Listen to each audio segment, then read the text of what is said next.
UP की योगी सरकार ने फर्जी और कमाई के साधन बने मदरसों की फंडिंग पर रोक लगा दी है। सरकार ने बड़ा फैसला लेते हुए अखिलेश सरकार के मदरसों को अनुदान देने वाली नीति को भी खत्म कर दिया है। पूर्व की सपा सरकार ने 2016 में मदरसों को अनुदान देने के लिए नई नीति बनाई थी, जिसे योगी सरकार ने मंगलवार को हुई कैबिनेट बैठक में खत्म कर दिया।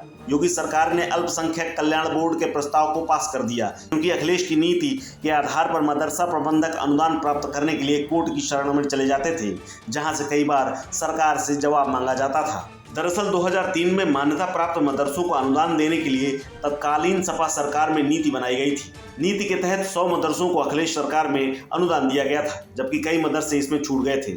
आलिया स्तर के मदरसों को अनुदान देने के लिए सपा सरकार में बनी नीति का हवाला देते हुए कई मदरसा प्रबंधक हाई कोर्ट चले गए थे। योगी सरकार के पहले कार्यकाल में ऐसे नए मदरसों को अनुदान नहीं दिया गया था। मदरसा प्रबंधकों की दलील थी कि जब वे मानक पूरा कर रहे हैं तो उन्हें नीति के तहत अनुदान क्यों नहीं दिया जा रहा। अनुदान से वंचित ऐसा ही एक मऊ मदरसा संचालक हाई कोर्ट के दरवाजे पर जा पहुंचे थे, जहां से कोर्ट ने सरकार से अनुदान देने पर विचार करने को कहा था। सरकार ने इस मदरसे के मानकों की जांच कराई तो इसकी मान्यता ही फर्जी दस्तावेजों के आधार पर निकल गई, जिसके बाद सरकार ने कड़ा रुख अपनाया। दूसरा उदाहरण गोरखपुर से सामने आया, जहां कोर्ट ने गोरखपुर के मदरसा नूरिया खैरिया बगही पीपीगंज को भी नीति के तहत अनुदान देने पर विचार करने के लिए कहा था, जिस पर अब सरकार ने मंगलवार को नीति में ही परिवर्तन कर दिया।